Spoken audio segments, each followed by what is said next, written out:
Well, that was different. I like that new music. It's different, yeah. Yeah. Sounds like Crazy Clowns or something. Have there been any other changes? Could be. There could be.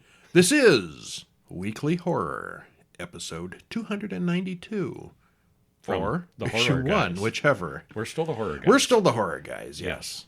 Yes. The newsletter and the podcast are now called Weekly Horror. And where can you find it? HorrorGuys.com. Okay, Well, it's more yeah, complicated than that. it's a lot It more- can be. No, it's simpler than that. Okay. It's weeklyhorror.com. Everything is at weeklyhorror.com? You can get there from there. Okay. We have, well, okay, let's just get to it then. We've got some changes going on here. Horror Bulletin Monthly, our monthly print and EPUB magazine, is now Horror Monthly. Much more simple to remember. Okay. The weekly newsletter that used to be Horror Bulletin is now Horror Weekly. The podcast, Horror Guys Podcast, is still the Horror Guys, but it's Horror Weekly also. Okay. Well, it's the Horror Weekly podcast. We are the Horror Guys, of course. And the HorrorGuys.com website is still, believe it or not, HorrorGuys.com, because domains don't change. The source of all good things. Now, HorrorGuys.com. These various names do have some other changes that go along with them. Looking back over the years, the most popular posts on the HorrorGuys.com are the short films. Don't know why. Why would that be? be? Because it is. Yeah. So basically, HorrorGuys.com as a website is now going to go exclusively short films and indie films. No more old Hammer movies, no more Universal movies, no more latest releases. To get the new movies, you need to be with HorrorWeekly.com. Signed up for our email list. And that gets all the new releases. You're looking confused. Yeah. A little bit. It's all right. Go to HorrorGuys.com and you'll get a new short film every day. Okay. 5 a week. Go to HorrorWeekly.com and you'll get 5 full-length films plus, here's the secret, plus those short films. You go to HorrorWeekly.com and sign up for our weekly newsletter, you'll get everything. 5 full-length movies, 5 short films, 10 things a week. That's a lot of movies. That is a lot of movies. It's a lot of short films. Yeah. Oh, who's got time for all those films? So anyway. Oh, we do. You can go to the websites and you can explore these options and yeah. And the whole It's all thing good. is linked under our new monthly site, horrormonthly.com. Sounds confusing as heck, but if you're listening to the podcast and you're subscribed to the podcast, nothing's going to change. You'll still get it every week. It's just going to have more short films, basically. Okay. Win. Win More movies for you guys. Win for everybody. Yeah. All right. Well, I'm sure more details will come out when we learn to express them more coherently. Okay. What do we got this time around? We got that brand new Winnie the Pooh sequel, Blood and Honey 2. Ooh, that's got to be Oscar worthy, isn't it? Yeah, not quite. No. And another brand new one called Out of Darkness. That was a long time ago. A long time ago. Yeah, early man. Caveman horror. Yeah. And they're actually striving to get toward a cave, too. So They are. Yeah. And the 2013 Wolf Creek 2, the sequel to the first one. And a long-awaited sequel, 2011's The Wicker Tree. Now, if you remember back in the 70s, there was a classic with Christopher Lee called The Wicker Man. Was this a sequel to the 1973, or was this a sequel to Nick Cage 2006? This was a sequel to the original. Yeah, it's got Christopher Lee in it in a cameo, so clearly the two are meant to be connected. Mm-hmm. Yeah. And then the 1988 Killer Klowns from Outer Space. Oh, my. Yeah, which hasn't held up very well. I don't remember it being very good, and, I'm going to stick with that one. Yeah, and then we got some short films. 5 short films. We're getting right to it with these short films. And they're short. No, actually, some of these are fairly long short films. Well, our descriptions of them are short. Well, yeah, okay. Yeah. What's first? Winnie the Pooh, Blood and Honey 2. Oh, bother. Oh, bother. Yeah. It's hard to do that without without that. snickering now. All right, well, let's see. What do we got here? Directed by Reese Frake Waterfield. Written by him and Matt Leslie and A. Milne, who, by the way, we had to stop and look it up in the middle of the movie. He's British. Mm-hmm. Winnie the Pooh is British. Yeah, he is. I never knew that. Okay, I always knew that. Was the first movie did they all have British accents? I think so. They do now. Yeah. Okay. Because it was the same town. Yeah. Different Christopher Well, they Robin, got different actors and everything. They could have Yeah. changed a lot. Yeah. I don't remember. Yeah. Okay. Uh-huh. Stars Scott Chambers, Tallulah Evans, and Ryan Oliva. Hour and 33 minutes. Trailer in the show notes. Spoiler free. Spoiler free, there's a bigger budget this time around and better special effects and more of a background story. But there's a little bit too much time spent seeing Christopher struggle with his problems. He's got PTSD and he's got drama.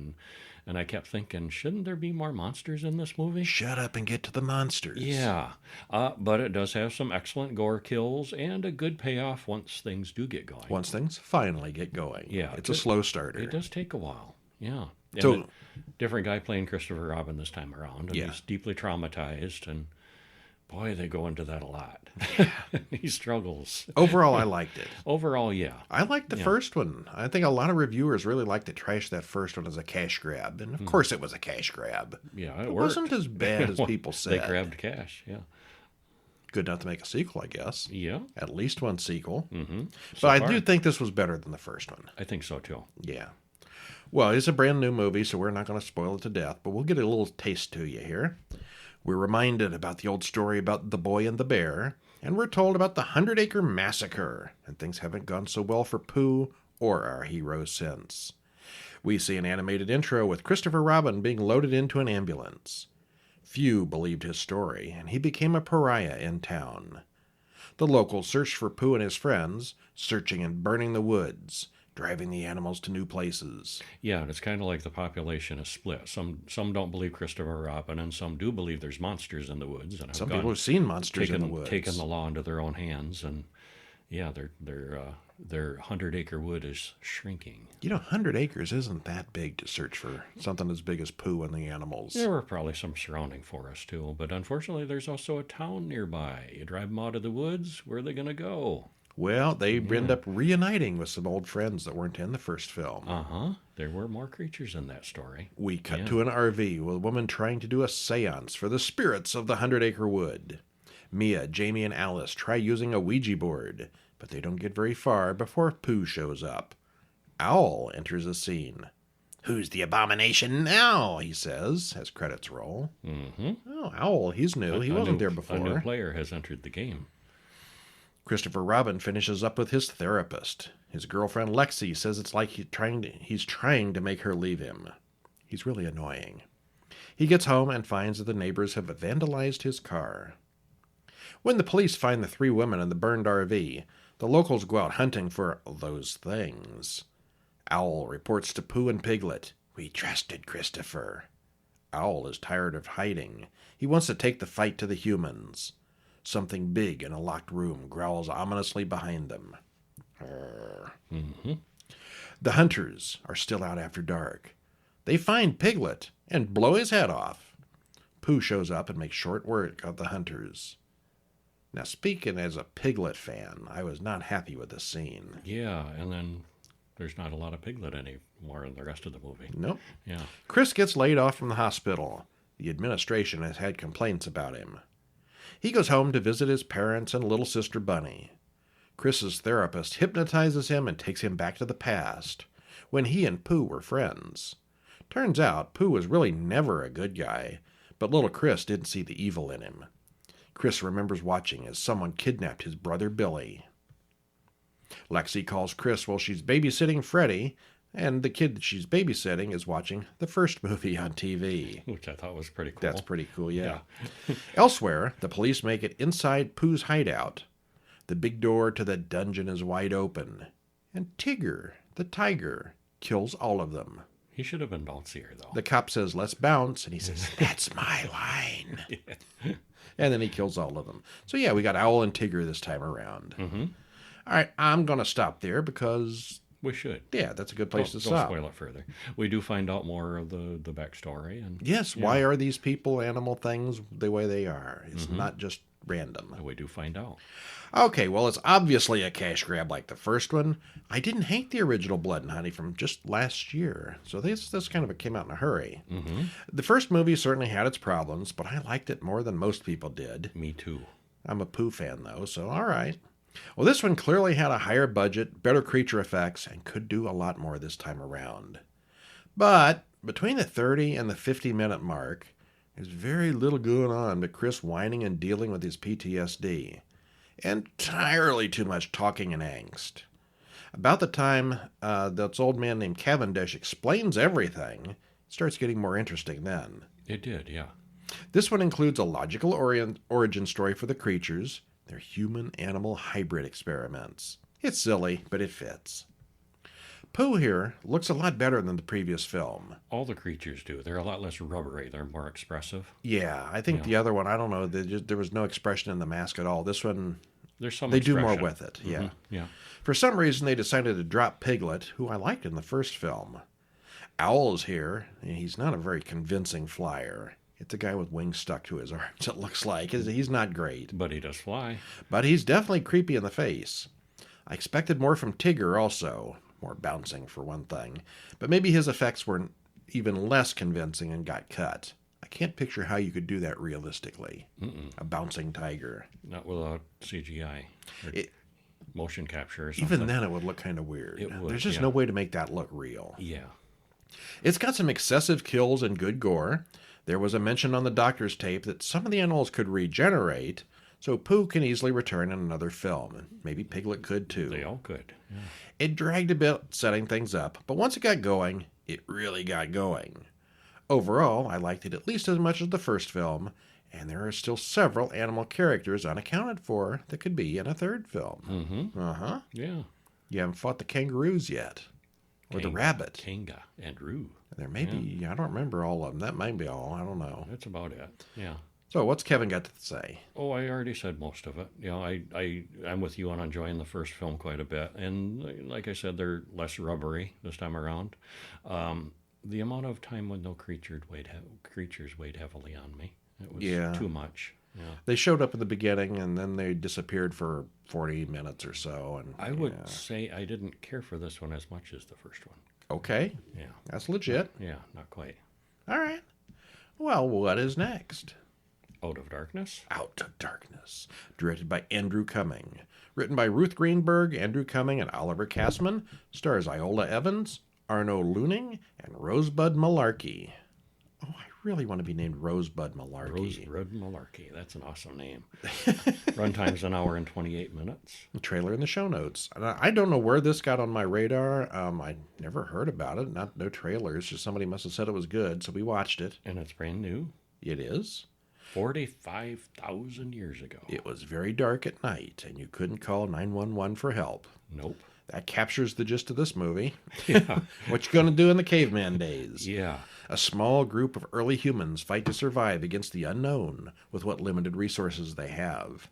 It's slow, but it's gripping and well made, and left us feeling a little unsatisfied with the ending. Yeah, I felt unsatisfied. Okay, I have kind of forgotten the ending at this point. It's been like 2 weeks. Well, I'm not going to spoil it here. I remember it positively, so Okay. it left a good impression on me. Okay, I was kind of disappointed. Those were my word there. All right. Yeah. Well, what happens? Well, 45,000 years ago, we open on a group of people sitting around a campfire, chipping bones with stones, just kind of hanging out, killing the time. Heron wants Ave to tell him a story, and she tells about caves and herds to hunt. Odal, the leader, wants to tell a story.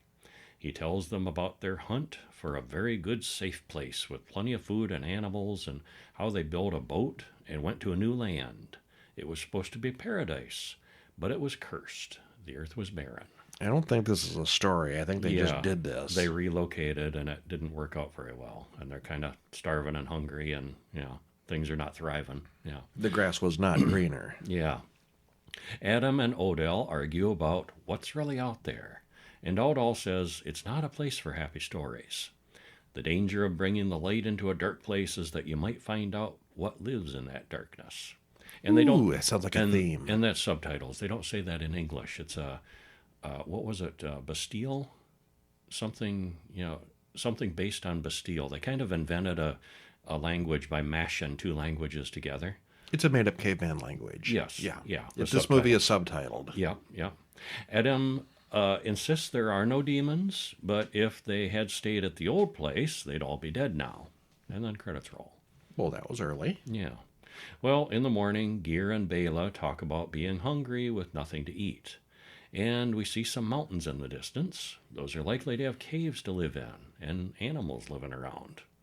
Well, they walk all day and then camp. They find the remains of a big dead animal. Something killed it and ate it. Old Odell offers Adam advice, but Adam is very proud and won't listen. Well, Bea has her first period, and Ava explains how all that works. You have a purpose now. Well, in the heavy fog, the group almost gets split up. Odell and Gear go off hunting. Odell wants to go around in the forest, wants to go around the forest, not taking the group inside. There's a big woods between them and the mountain, and they want to go around, but one of them wants to go through. Yeah, and well, they all want to go around. Odell wants to go around. Yeah. Yeah. That night, Bea goes off into the darkness to dispose of her feminine product and hears screaming from far away. Odell follows to rape her, but is interrupted by the screaming, which is much closer now. Whatever it is, it's getting closer. And then something in the darkness grabs Heron, and Adam storms off after them until Gear begs him to stay with the group. We should stop there. Yeah. So where did Heron go? What got him? Yeah, something What are they seems gonna to do be about it? stalking them. Yeah. And all they have is their little campfire at night, and it's a whole lot of darkness out there. Could it be the Predator? Mm. It could be. It's not, but it could be. It could be, because it's not a Predator movie. But yeah. Up to this point, it may as well have been. All right. Speaking of Predators, we reviewed Wolf Creek a few weeks ago, and now we're going to do Wolf Creek 2 from 2013. We didn't talk about our commentary for the Caveman movie. Oh, we didn't. Okay, well, rewind. I'll what's it read your say? commentary. Caveman horror, why not? The Tola language spoken in the origin was created for the film. It's loosely based on Basque. Yeah. Oh, okay. I did note that here. Yeah. Loosely, yeah. They threw in something else, too. There are only half a dozen or so distinctive-looking characters in the beginning, so we can tell everyone apart. Definitely captures the idea of these people having so many unknowns in their lives. I mean, everything would have been. And I thought they did a nice job capturing that. Even the first period. I mean, oh my God, I'm dying. Yeah. No, not necessarily. No, it just means you can have babies now. Well, the film is slow and quiet. Actually, kind of gets slower and slower as it progresses. The ending is fine, but it adds to the whole fear of the unknown vibe that the movie has going for it. I thought the ending was a little unsatisfying. Okay. I was kind of disappointed where they went with it. But it does wrap up. And, Yeah. If you haven't had enough caveman horror, here you go. Wolf Creek 2? Well, no. He's not really a caveman. Back to Wolf Creek 2 then. Yeah. Written and directed by Greg McLean, stars John Jarrett, the guy from the first movie, Ryan Core and Shannon Ashlin, hour and 46 minutes, trailer in the show notes. This was Tubi, I think. Yeah, I think it is. Yeah. Well, part 2 was a worthy follow-up to the first, with a bit more of a budget on the special effects. The gore is very realistic with some brutal torture and deaths. There's nothing magical or supernatural here, and the horror element comes just from knowing that it's just some guy doing it. It's not real, but it certainly could be. It could be. And we're told in the beginning of both movies that like 100,000 people go missing in Australia every year. Most of them are never heard from again. Which is, I don't know what the number was, but it's probably a true statistic. How many of them ran into Mick out on the road? How many of them ran into Mick? Yeah. Well, what happens? Well, we open on a couple of cops in the most obvious speed trap imaginable. There's like nothing for 1,000 miles, and there's this one billboard with a car behind it. Yeah. Well, a car finally passes, but it's going under the speed limit. They go after him anyway, because they're mean and bored. We see that it's Mick Taylor from the first film that the cops pull over. And right away we say, uh-oh. Yeah. Well, they make him get out of the car, and they find some butchered pigs in the back of the truck. Mick argued that he was under 100 kilometers per hour, but the cops decide to be bullies about it. They write him a citation, and he gives them a mean look, but he doesn't really do anything. And we know what kind of guy Mick is. We expect him to just kill both of them right there, but he And doesn't. He takes the ticket, smiles, and drives And away. there was a lot of tension because he had a knife, and you could see what he was thinking. Yeah. Well, as the cops drive away, he eyes the rifle in the back of his truck. The cops laugh at scaring the man in the truck until the cop driving the car's head explodes. Blam. Yeah. Out of nowhere because it's a long-range rifle. He's a very good shot. Mick has caught up with them, whistling away as he pours gasoline on the wrecked police car with the other severely wounded cop inside. And Mick shows them what he does to pigs. There are several pig jokes in this opening. Yeah, and credits roll. What? We're just now getting to the credits? Yeah. All right. Well, we cut to Rutger and Katerina. Surely these are the main characters, right? You'd think. Yeah. They're a pair of German hitchhikers from the big city, working their way across Australia. Mick's truck stops to pick them up. And when another truck comes into sight, Mick drives off and leaves them. So the two eventually make it to the national park where they have a nice afternoon. They catch a ride with someone else who drops them off at the Wolf Creek Crater.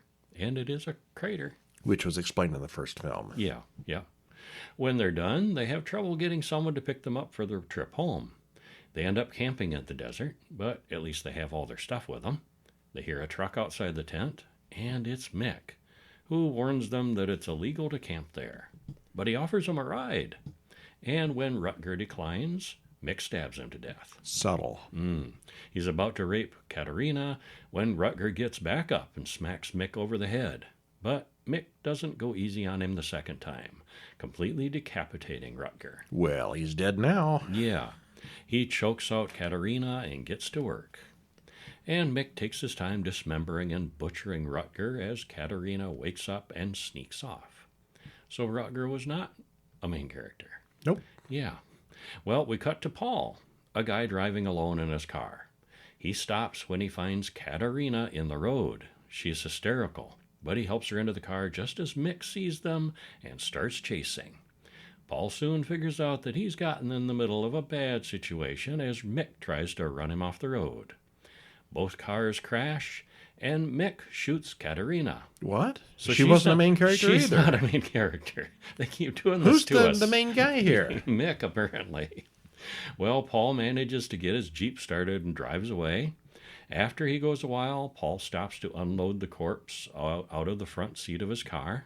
He leaves her in the desert and knocks out his blood-covered broken windshield before driving off. He eventually makes it back to a road, tries to flag down a car, but no one will stop for him. A big truck eventually does stop, but Mick is the one driving. Oh. Wrecked his truck, but he found another one. Well, the two have quite a road chase till they try to drive through a herd of kangaroos at high speed. Splat, splat, splat. Yeah, things just get worse and worse for Paul until his car finally gives out and gets pushed over a cliff. Paul's airbags save him, but he's alone in the desert with no idea of where he is and only one water bottle. Mick sacrifices his big stolen truck to finish off Paul's Jeep. So now it's just the two of them, apparently on foot. I know who I'm betting on. Paul staggers on toward a farmhouse and passes out. Someone pulls him inside. He wakes up later and finds that someone has washed all his clothes. Jack and Lil, an old couple. They seem very nice. But Paul is still in shock and a little paranoid. And here I was, always almost expecting They were in on it? They were his parents or something. Yeah. Mixed parents, But that's not the case. Paul hears Mick yelling at the house from outside, and Jack grabs his rifle and says, "I'll see to it." Jack does run Mick off, but Jack doesn't live long after that. Neither does Lil. Paul runs out the back door, but Mick has found Jack's horse, and he's sure to catch up. Well, Mick does eventually catch up to Paul. It's a very short fight. Paul eventually wakes up tied to a chair in Mick's basement. And they sing, "Tie me kangaroo what was it? Tie Me Down Kangaroo Sport. Tie me kangaroo down, sport. Tie me kangaroo down. Tie Me Kangaroo Down Sport, yes. Which entertains Mick enough that he makes them both drinks. And this continues drinking and singing till Paul hits on a song that Mick hates. What was it? I don't remember the song. Yeah, I don't either. Okay. Yeah. It's something not as common as Tie me kangaroo down. Yeah. Well, now Mick wants to play a game. Well, he'll ask trivia questions about Australia. Oh, Paul's not Australian. He's a visitor, a tourist. And for each one that Paul misses, he's going to grind off a finger. It's cordial, but tense. And Paul does answer the first few questions. He's actually really knowledgeable about Australia. So much so that Mick gets tired of waiting for a wrong answer. Mick is really getting frustrated because he keeps answering, and they're hard questions, too. Well, Mick gets tired of waiting for the wrong answer and removes a finger anyway. Fair. Yeah. But then Paul can't answer a question about cricket. And, cricket? That's a sport? Yeah. Well, Paul loses a second finger. Mick admits that no one really gets out of his place. Paul manages to hit Mick with a hammer, but he's not out for long enough for Paul to finish the job. Paul runs away, but he chooses a wrong tunnel. It's a dead end. Paul finds where Mick stores his women's bodies, some of whom aren't quite dead yet. You think he actually goes down there and feeds them regularly or anything? Maybe a little. Huh. Well, he might go down for other things, too. Oh, my. Ew, yeah. There's a lot of ew in this one. Mick releases dogs to chase Paul through the tunnels. Mick catches up naturally. Well, Paul wakes up again. How many times is that now he's woken up? Yeah. Well, this time he's on the street in town, holding a note that says loser. He's a bloody mess, but the police come and take him away. And we cut to text that says, despite his story about a crazed gunman, Paul was held as a suspect in several unsolved mysteries in the area. Murders. He was eventually deported and committed to an asylum in England. And then we cut to Mick walking across the desert. Huh, didn't have to kill Paul this time. No. Well, the first rule of the Outback is you never stop on the road. That's what Mick tells them. Several people pass Paul by and the other people by because they don't stop for... You don't stop. Don't stop to help. You don't stop in the Outback. Okay. And, of course, if you've seen the Mad Max films, you know that this is true. Yeah. Don't. Yeah. The bit with the truck chase is very reminiscent of the movie Duel from 1971, which we also reviewed just a few weeks ago. Uh-huh. The whole film is mostly just a one-on-one between Mick and Paul. Once we figure out who the main character is. Yeah. Once the distractions all die.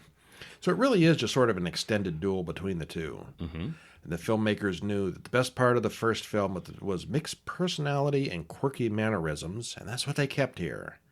The main plot is mostly different from the first film, but he is consistent, and it's very intense. If you like the first one, you'll probably like this one too. If you like your gore. And there hasn't been a third one yet. Not yet. There's been one in the works for like forever, and a TV series. There is a TV series that we need to watch. Which stars John Jarrett Mick also. again. Yeah. Yeah. Got to see that one of these days. For sure. Yeah. Which takes us to 2011's The Wicker Tree, a sequel to The Wicker Man from 1973. Written and directed by Robin Hardy, stars Britannia Nicole, Henry Garrett, Graham McTavish, and Christopher Lee. In a small role. Very small. And Robin Hardy is the guy who was responsible for The Wicker Man. Was back he? in the 70s. Okay. Yeah, same guy. Yeah. Hour and 36 took him minutes, a while. trailer in the show notes. Spoiler free, what happens? Well, like we said, it's a sequel to 1973's The Wicker Man, which Robin Hardy also directed. And the original is a classic piece of work. And this one's just kind of okay. I mean, especially comparing it to the first one. I read a lot of reviews on IMDb from people that have seen this and saw the Nick Cage movie and had not seen the original. Oh, okay. Or had not seen either of the originals and saw this. And it was great. It's just the best movie ever. Maybe but these people hadn't necessarily seen the old ones. We're seeing it through the lens of that old one. Yeah, because that's so good. And it's not awful, but it's a big step down from the 1973. Might have been judged differently if it was a standalone of its own. Yeah. Which I guess people have, or, are looking at it as the Nick Cage sequel.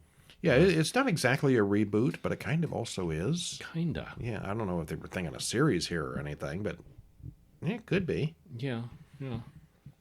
Well, spoilery, what happens? We need to see that Nick Cage version one of these days. We haven't watched that Officially? one yet. Oh, I've seen it. Oh, I have seen it. I saw it when it came out. what'd you think? It was okay. Okay in every way, huh? I didn't hate it, but I didn't like it as good as the original. All right. Yeah. Well, we open in Dallas as a girl in a limousine picks up a cowboy on the side of the road. When they stop at a church, people ask for Beth Boothby's signature. She's a bit of a country music star. Beth and Steve are going to spend the next 2 years preaching the word of God to the heathens of Scotland. Because they don't have churches. They don't have Scotland. churches in Scotland, I guess. They're all heathens over there. Well, they do end up in a hotbed of paganism. Well, so. they do, yeah. Yeah. Well, then we cut to Scotland, which we are told borders England. Really? Really? They had to tell us this. You know, this place called Scotland, full of heathens. Mm-hmm. It's up there somewhere near England. We don't know exactly where, but it's probably within driving distance. Uh-huh. Well, Sir Lachlan Morrison and his wife, Lady Delia, meet Betha and Steve, who show off their Beth and Steve, Beth and Steve, yes. Beth. who show off their chastity rings. They're perfect for our needs, says Sir Lachlan. It's a big performance at the church, and Beth sings for the TV.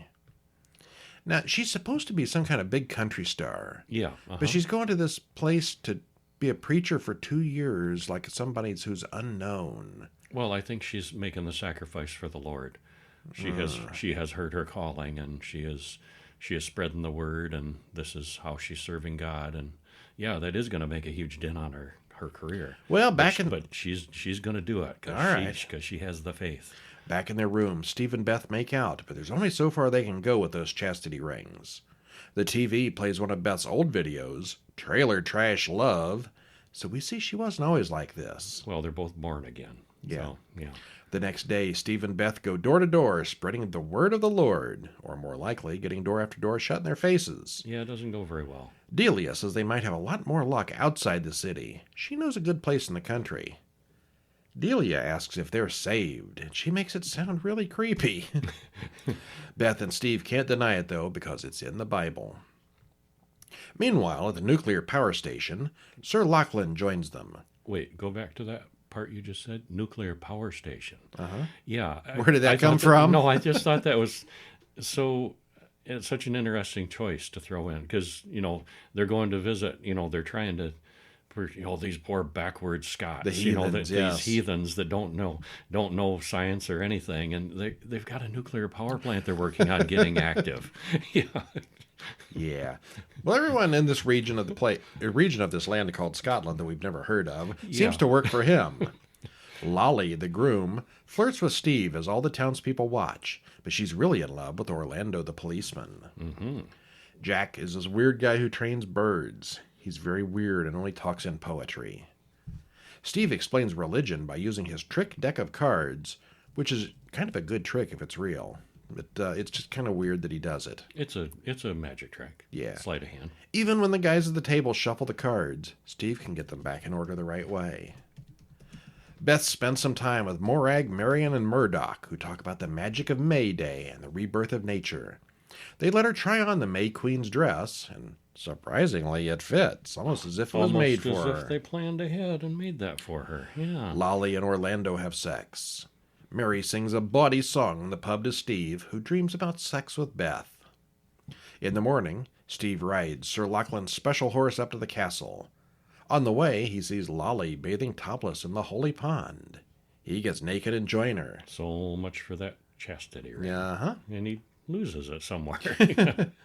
While Beth is going to be the May Queen, they want Steve to be the laddie. They soon have non-imaginary sex, and she talks about following the goddess, and he still doesn't approve. Afterwards, he notices he's lost that chastity ring. Mm-hmm. When you've lost it, you've lost it. It don't grow back. That's right. My goodness, he's subtle, isn't he? Yeah. Lachlan makes a presentation about the nuclear power station that he wants, and Patricia and Magnus are against the idea, but Angus is on Lachlan's side. Angus and Lachlan talk about the accident 10 years ago that polluted the water table. No one in town can have babies anymore. The press still hasn't noticed. See, he gives a story about if you poison the river, everybody gets on your butt. Mm-hmm. But if you poison the water table, nobody knows the difference. Nobody notices, yeah. Well, the town has like one child. Yeah. So, yeah. I think the town knows, but yeah, it's not public. Yeah. Beth and Steve give a cringeworthy Bible lesson to a group of the locals. Afterward, Beth accepts the title of May Queen. Steve says he wants out. After the May Day thing, he just wants to go home. And she notices his missing ring and starts listening to the Trailer Trash Love recordings. And how long before her ring comes up missing? Sir Lachlan tells the rules of being a laddie to Steve. And a little boy talks to Steve, and he's the only child in town, Steve notices. Lolly and Orlando have more sex as Jack listens outside. Poor Orlando ends up going to the hospital afterwards. Yeah, that's quite What's the scene. story there? They're trying to do it 7 or 8 times that night? Mm-hmm. Yeah, yeah, it's a little much for poor Orlando. Yeah, poor guy. Delia, or maybe they're just trying to get rid of the one cop in town. Mm-hmm. Delia and Sir Lachlan try to poison Beth, but the cat dies instead. Lachlan orders Beam, the servant, to take care of things. Delia and Lachlan talk about whether or not he really believes what he claims to believe. We cut to a photo of Christopher Lee above the fireplace, which then flashes back to Christopher Lee talking to young Lachlan about the poor laddie and how that usually works out. So this laddie thing is part of the games. It's the day of the hunt, and Lachlan introduces Steve as this year's laddie. Everyone is supposed to chase him through the woods with a sabotaged saddle. Meanwhile, Beam goes into Beth's room with a giant syringe, but she stabs him in the crotch with a broken wine glass and runs off. Yeah, that was a Ow. very painful scene. For him, especially. Yeah. Beth runs through the town looking for help or a phone and finds neither. Beam recaptures Beth and they oil her up in the kitchen. For cooking? I don't know. We'll see. Beam tells Mary that it makes the skin easier to peel. Okay. Ew. And they talk about replacing her eyes. Well, Steve falls off the horse, but gets back on and rides bareback, something they weren't expecting. They were not expecting that. Lolly warns Steve that it's a trap, but he was warned not to fall for that kind of thing and rides on. He should have listened. It's like a trap within a trap. Steve makes it into the castle and sits on the throne as instructed. He wins! Then when the hunters file in, they don't look happy. Sir Lachlan comes in as everyone starts to get undressed. You will give your life so that a new generation of people will be born. Yep, Lachlan wants to use Steve as their sacrifice. Surprising no one. No. Yeah. Lolly, well, it surprised Steve. It did. Okay, yes. Lolly hears his screams from afar and cries. She really was trying to save him. Beth wakes up in a room full of previous May Queens, all stuffed and very lifelike. She finds a way out and runs into Lolly, who tells her what happened to Steve. Beth says, I'm going to be one queen of the May that no one's going to forget. And then we cut to all the villagers on a hill with the Wicker Tree, as Beth just marches up and takes her place. Everyone is shocked that she's come up here willingly, but then she kicks Sir Lachlan into the wicker sculpture and sets it on fire with him trapped inside. Uh-huh. Yeah. Yeah. Which was kind of surprising. Don't you have a song for this? She taunts the crowd. The crowd does sing, and then everyone goes home, including Beth. They've had a sacrifice. As she What runs they through came the for. woods, she sees that one little boy who offers to show her to the next town. He leads her on through the dark woods, and the villagers are waiting there for her. And then, later on, we cut to Molly giving birth to Steve's baby. The impotent village has been blessed. We cut to Beth in the May Queen room, dead and stuffed like the others. Okay. Okay.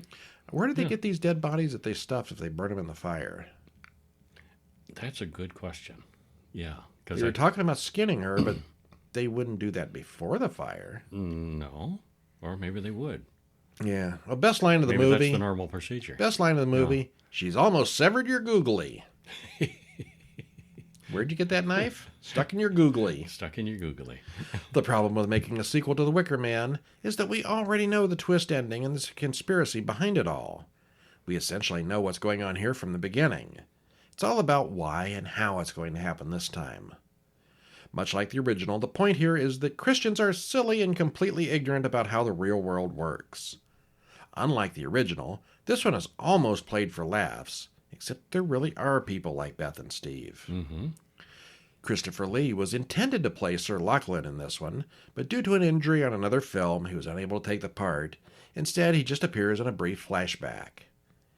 Honestly, Christopher Lee is pretty ancient here. I can't imagine him doing Lachlan. I can't either. He's just too old. He's just too old and slow. Too old at this point. Yeah. The guy who does Lachlan does a really good job of it. Almost 40 years older than his previous appearance. Yeah.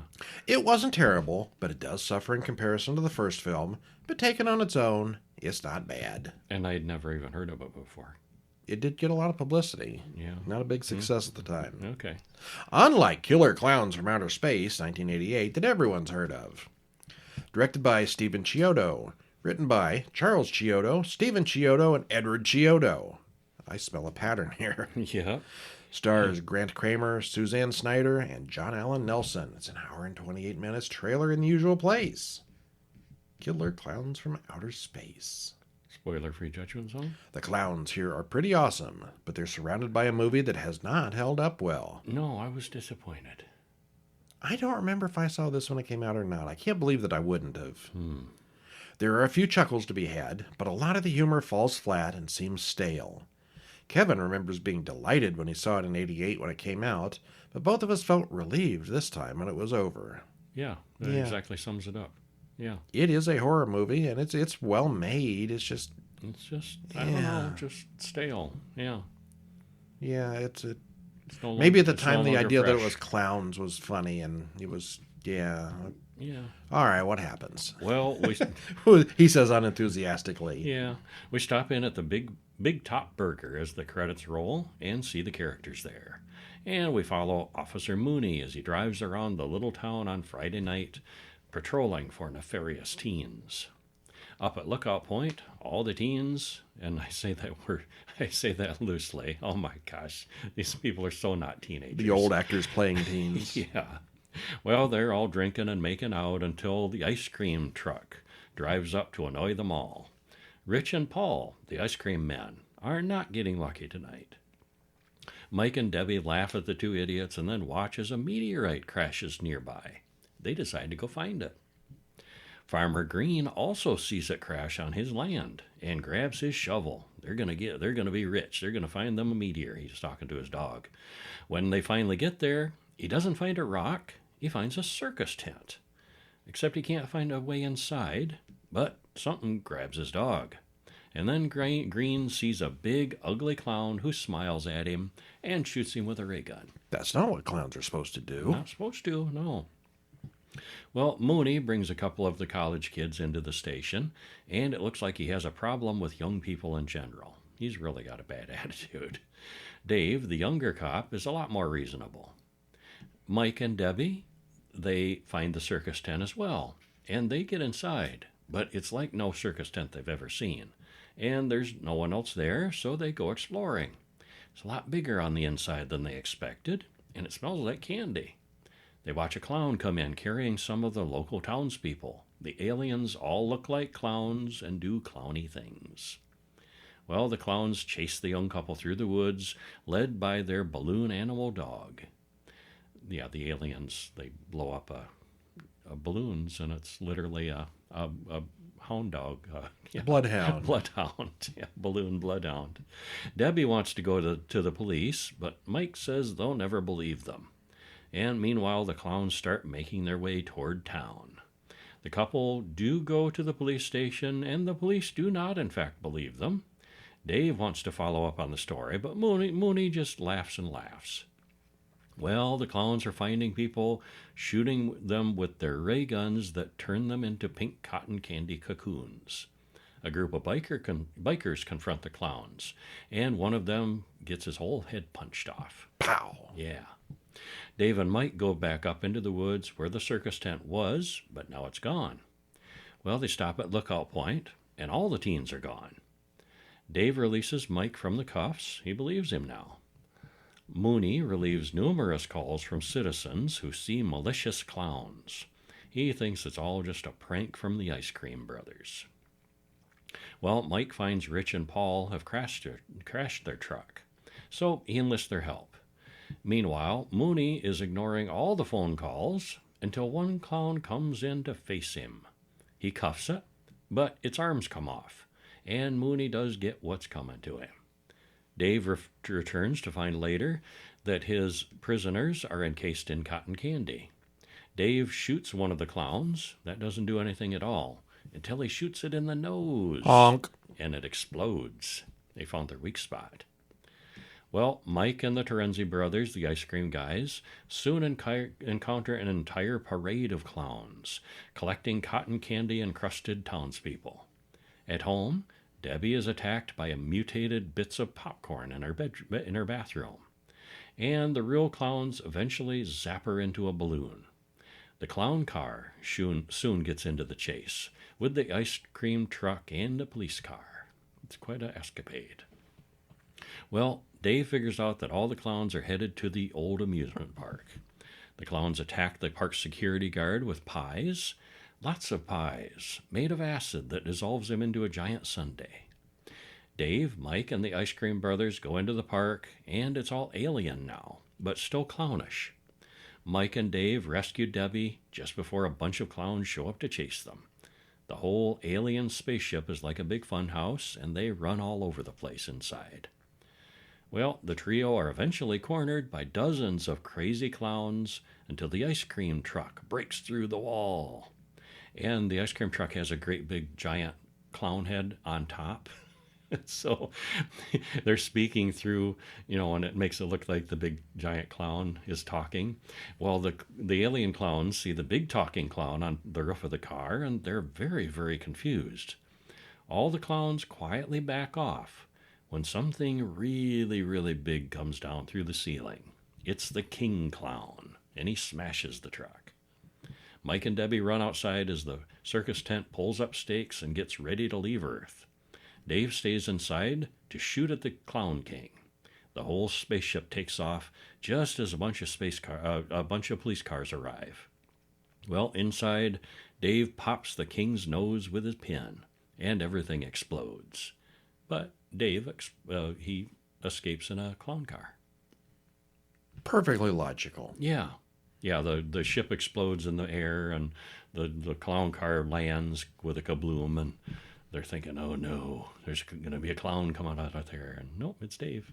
This was 36 years ago. Uh-huh. It probably explains why the humor doesn't really hold up anymore. Yeah. We've seen some of Tastes those change. old comedy shows from the 40s and the 50s, and they are just not funny. Mm-hmm. This might be on the same edge of that, just maybe a little more recent. Yeah, a little too slapstick. Humor dates badly. Yeah.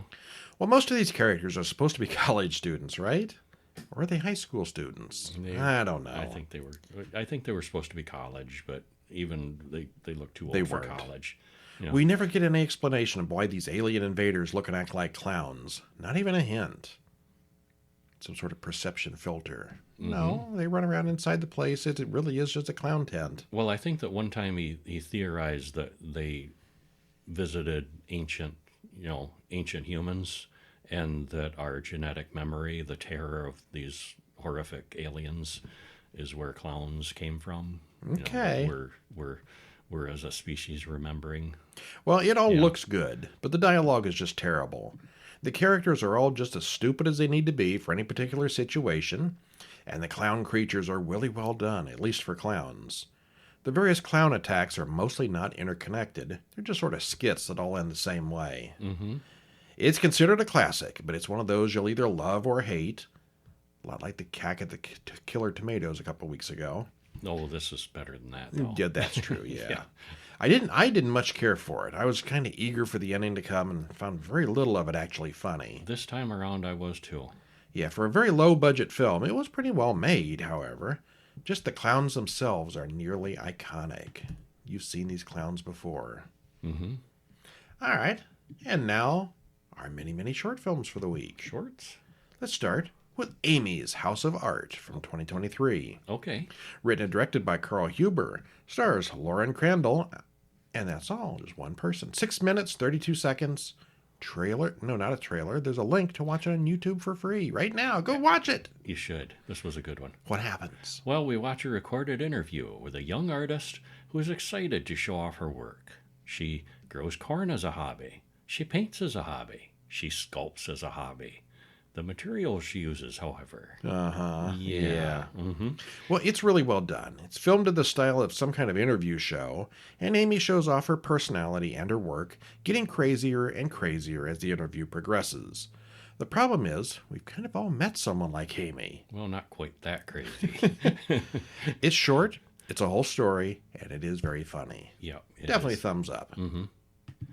See how short these shorts are going to be? They're so short. How about Good Head from 2021? This was the best one of the week, I thought. Of the shorts, absolutely. Of the shorts, yeah.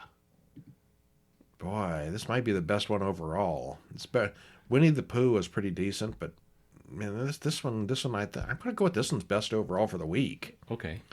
Written and directed by Matt Servito, stars Matt Servito, Henry Zabrowski, Addie Wayrich, and Dan Triandaflu. 27 minutes. That's a long short. That's a long short. And this is from 2021, so it's not brand new. But like before, you can watch this one on YouTube. There is a link to take you right there. Well, major actor Cooper Bradley, don't say that wrong, is starring in his new superhero film, Silver Streak. And he gets the call that he needs to go to a molding of his head for a scene. You know how the actors get their head molded. He and his assistant drive out to the special effects place and meet Shane, the special effects guy. He gives them a tour of his amazing prosthetics warehouse, and he also mentions he's Cooper's #1 fan, and he doesn't try to hide it. Cooper is claustrophobic, which makes getting a whole head mold really terrifying for him. But actually, that's just the beginning of Cooper's nightmare. It's more complicated than that. It's a lot more than that. Yeah. All right, well, this one is just awesome. The special effects here are absolutely nowhere near Hollywood quality or budget, but they were clearly a labor of love on someone's part, and there's a lot of special effects here. Practical effects. Yeah, if you want to... Prosthetics effects. Yeah, Prosthetics parts. Yeah. It's not going to fool anybody as being realistic, but it's good. All right, well, Cooper Bradley is a play on a certain MCU actor's name, but Matt Servito clearly should be playing Junior Downey Robert instead. Yeah, he's channeling that guy. He's got the looks and mannerism of the Iron Man actor down. I assume they thought maybe it was too on the nose, or maybe they thought we were afraid of legal problems. It doesn't matter. We know who he's supposed to be. I don't know where they filmed this, but it certainly looks cool. That whole prosthetics place, that's all real stuff. That's got to be a real place to have a collection that size. Yeah, the production values are outstanding. The acting is just perfect for the story. And it's incredibly funny, and overall, it's a major win. And Milton Berle makes an appearance. He does. Yeah. Watch out for Milton Berle. For Milton Berle. Yeah. All right. Now, this next one we wouldn't want to lose. It's Hope, 2024. Don't lose hope. Written and directed by Adam A. Lusordo. Stars Herman Lung Opedal. Oh my goodness, this must be Norwegian or something. Tanya Brattis and Phelan Helsega. 11 minutes, 8 seconds. Watch it on YouTube. What happens? Well, this is a different kind of zombie movie. The apocalypse has happened, but it's not what you expect. Zombies just kind of wander around harmlessly. They're dead, but they're just wandering around.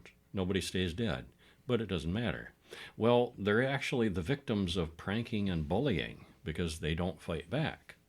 And Carl is one such zombie, watching his fellow zombies get punched, shot, stabbed.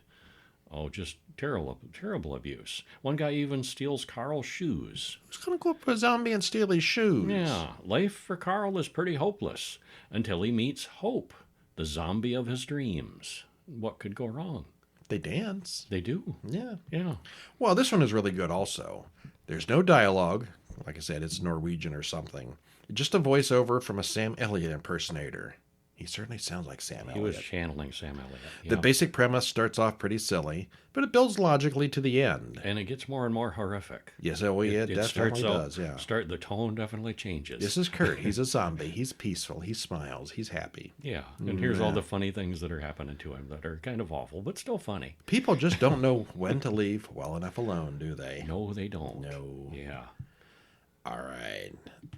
Next one is Oh Glory, 2024. Written and directed by Joe Williams and Charlie Edwards Moss. Stars Sam Spruill, Emily Stott, Jonathan Livingstone, and Vincent Shields. 1535. Link for watching it on YouTube. Mm-hmm. What happens? Well, a doctor gets a call to a remote British estate house where Sylvester has called in the specialist and his assistant to deal with his maybe insane sister. As the treatments progress, the specialist doesn't make much progress, and actually he starts getting sick himself. So this isn't going to end well, is it? No, it's not. Yeah. All right, well, I was not impressed with the story here. It's basically the doctor goes out to the countryside, deals with an insane woman, and gets insane himself. The end. But the look of it. Yeah, the look of this one is the main thing here. So the retro good. look, Mm-hmm. between the picture quality, the setting, the outfits, the faces of these people, and everything else, it looks just like a segment out of one of the old Hammer or Amicus anthologies. That was It is awesome. ripped right from the 70s. Awesome how they did that. Emily Stott seems to be channeling Shelley Duvall from her role in The Shining. She got the round glasses and the hair, and she definitely looks like her. And the suspense with the ash, too, a couple times. Did she? Like, yeah. Oh, I didn't catch that. Smoking, and there's a long ash dangling. Not as long as, in The Shining, but I think a little bit there. Yeah. Okay, well, it's maybe a little longer than it needs to be, but overall, I think we both liked it. It's a full story, and all the explanation we really need. Mm-hmm. I liked it. Yeah. Yeah. And our last one? Sweetmeats. Written and directed by Rebecca Mishral. Stars Zoe Wade, Jamie DeCiccio, Laura McLean, Julia Steady, and Nate Stevenson. 12 and a half minutes. And I'm going to say it right this time. You can watch this one on YouTube. Okay. There's a link. Well, it's a girls' sleepover night, and the four girls start talking about boys as these things often unfold. This group, however, is a little ahead of other sleepovers. A boy comes to visit, sees what they're doing inside, and nopes right over to the neighbor's house. Really, though, is that any better? No. No. No, not at all. Not at all. Yeah. This is one of those ones, it just gets weirder and weirder as it goes along. It goes to places we didn't expect. It was something. Yeah. Yeah, good, though. The sleepover thing, they do their thing with the head, which it's the name of the movie. Yeah. And you're like, okay, that's weird. But then we go to the neighbor's house and it just gets cranked up 8 or 9 notches. Dial it up from there. Yeah. I can't say I really understood it all, but it's definitely worth a watch. Mm-hmm. Very All of cool. them were. Yeah, all of them were worth a watch. Yeah, there were no stinkers this week, which we just sort of watch them randomly. So we're going to have some stinkers on here eventually. All right, well, that is it for this week. Stop in and sign up for the email at weeklyhorror.com. Check out our monthly print magazine issue. The newest issue for August should be on sale this weekend sometime. That will be issue 35 of Horror Monthly at horrormonthly.com. Or if you're only interested in short films, stay tuned over at horrorguys.com. So many places. It's complicated. All of them good. But next week we'll have 5 more movies and 5 more shorts for you. And some of them will be good. Some of them may not be. A lot of them will be good. We'll have to wait and see. Yep, we will. I'm Brian. And I'm Kevin. And we'll see you next week. See you.